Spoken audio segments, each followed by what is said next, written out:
ప్రజాక్షేత్రంలో ఎవరైతే పనిచేస్తారో ప్రజాక్షేత్రంలో ఎవరిని పెడితే మంచుకుంటుంది అనేటువంటి యోచన జరుగుతలేదు. మనోడు ఉండాలి, పాతోడు ఎవడైనా కానీ రిజల్ట్ రాని రాకపోని, రిజల్ట్ తోని పని లేదా, మనోడు ఉండాలి, ఎన్ని ఓట్లన్నా రాని పెడదాం అనేటువంటి ఒక ఆలోచనతోటి. మరి మొన్న దీపక్ రెడ్డిని నిలబెట్టిండు.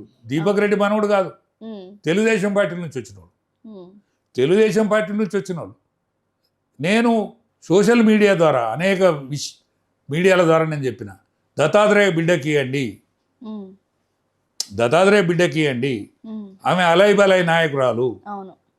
దత్తాత్రేయ గారు 2 సార్లు పార్లమెంట్ మెంబర్గా ఆడ వివరించిండు.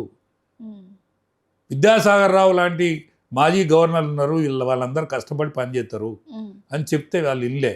అదే దీపక్ రెడ్డికి ఇచ్చిండు. దీపక్ రెడ్డి ఇక్కడోడు కాదు, తెలుగుదేశం పార్టీ. దీపక్ రెడ్డి ఢిల్లీలో పైరవులు చేసుకొని బతికితోడు. అటువంటి వానికి టికెట్లు ఇచ్చిండ్రు. ఈ విధానానికి స్వస్తి చెప్పినంతసేపు మీ రిజల్ట్ గిట్లనే ఉంటుంది.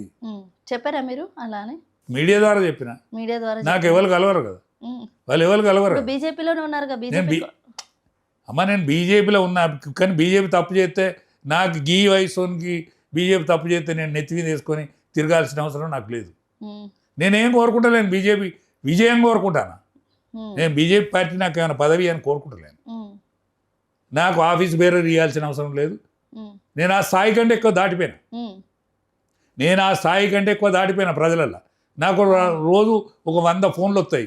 అన్నా మేము వీడియో చూసినాం, నువ్వు 100 ఏళ్ళు బతకాలని నువ్వు దీవిస్తారు.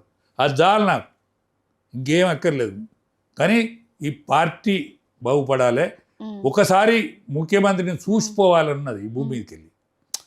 తెలంగాణలో కష్టపడ్డాం, అనేక రోజుల నుంచి బాధపడ్డాం.